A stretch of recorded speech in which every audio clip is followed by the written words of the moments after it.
UDF സർക്കാർ ഭരണത്തിലേറിയ ശേഷം അവർ നടപ്പിലാക്കിയ ഏറ്റവും വലിയ പദ്ധതിയാണ് പ്രിയദർശിനി. അതായത് കേരളത്തിലെ ഓരോ സ്ത്രീകൾക്കും സൗജന്യ യാത്ര KSRTC ബസ്സിൽ നടപ്പിലാക്കുക. അവരുടെ ഇലക്ഷൻ മാനിഫെസ്റ്റോയിൽ ഉണ്ടായിരുന്ന കാര്യം തന്നെയാണത്. പ്രചരണ സമയത്ത് ഓരോ വീട്ടിലും കയറി ഇവിടുത്തെ സ്ത്രീകൾക്ക് ഇനി സൗജന്യമായി KSRTCയിൽ യാത്ര ചെയ്യാമെന്നവർ വാക്ക് നൽകി. ആ വാക്ക് പാലിക്കുകയും ചെയ്തു. ഇപ്പോൾ കേരളത്തിലെ സ്ത്രീകൾക്ക് ഇവിടുത്തെ ഓർഡിനറി ബസ്സുകളിൽ, പ്രിയദർശിനി ബോർഡുള്ള ബസ്സുകളിൽ സൗജന്യ യാത്ര തന്നെയാണ്. പക്ഷേ ഇപ്പോൾ അത് വിവാദമായിരിക്കുന്നത് CP ജോൺ എന്ന ഗതാഗത വകുപ്പ് മന്ത്രിയുടെ ഒരു പ്രസ്താവനയിലാണ്. എന്താണ് CP ജോൺ പറഞ്ഞത്? എന്തുകൊണ്ടാണ് അദ്ദേഹത്തിന്റെ പ്രസ്താവന ഇപ്പോൾ വിവാദമായിരിക്കുന്നത്? നമുക്ക് അതിനെക്കുറിച്ചൊന്ന് പരിശോധിക്കാം. പൈസയില്ലാത്ത ട്രാൻസ്പോർട്ട് ബസ്സിൽ സ്ത്രീകൾ തള്ളിക്കയറുന്നു. എന്നാൽ മക്കളെ ഫീസ് കൊടുത്ത് ഇതേ സ്ത്രീകൾ സ്വകാര്യ സ്കൂളുകൾ ചേർക്കുന്നു. സർക്കാർ സ്കൂളുകൾ ഒഴിഞ്ഞു കിടക്കുകയാണ്.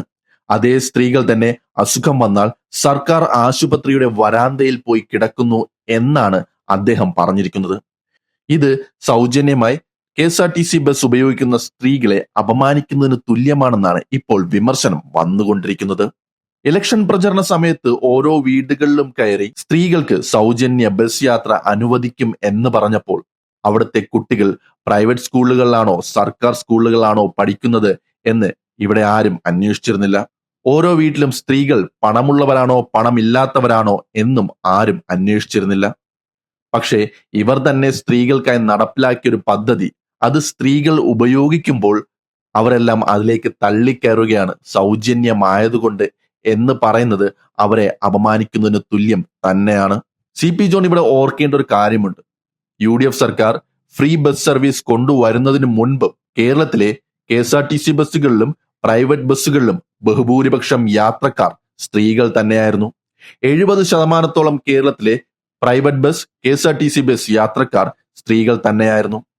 ഫ്രീ സർവീസ് വരുന്നതിന് മുമ്പ് അവർ കാശ് കൊടുത്ത് തന്നെയാണ് യാത്ര ചെയ്തിരുന്നത്.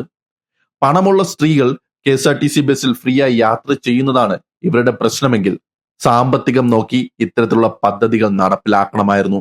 അങ്ങനെയല്ല നടപ്പിലാക്കിയിരിക്കുന്നത്. എല്ലാ സ്ത്രീകൾക്കും സൗജന്യ യാത്ര നൽകിയിട്ടുണ്ട്. അവരത് ഉപയോഗിക്കുമ്പോൾ ഇത്തരത്തിലുള്ള കാര്യങ്ങൾ പറയുന്നത് അവരെ അപമാനിക്കുന്ന തുല്യം മാത്രമാണ്. കാശുള്ള സ്ത്രീകൾ ബസ്സിൽ ഫ്രീ ആയി യാത്ര ചെയ്യുന്നുണ്ടെങ്കിൽ അത് അവരുടെ കുഴപ്പമല്ല, അത് പദ്ധതി നടപ്പിലാക്കിയവരുടെ കുഴപ്പമാണ്. അതിന് സ്ത്രീകളെ പഴിചാരിയിട്ട് ഒരു കാര്യവുമില്ല. അതിനോടൊപ്പം CP ജോൺ ഓർക്കേണ്ട കാര്യം ഒന്നുണ്ട്. അവരുടെ കുട്ടികളെ സർക്കാർ സ്കൂളിൽ പഠിപ്പിക്കണമോ അല്ലെങ്കിൽ സ്വകാര്യ സ്കൂളിൽ ഫീസ് കൊടുത്ത് പഠിപ്പിക്കണമോ എന്ന് തീരുമാനിക്കുന്ന അവകാശം അവർക്കാണ്.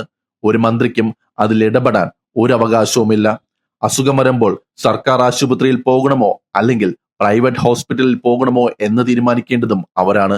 അവിടെയും ഒരു മന്ത്രിക്കും ഒരു MLA-ക്കും ഒരു ജനപ്രതിനിധിക്കും ഇടപെടാൻ ഒരു അവകാശവുമില്ല.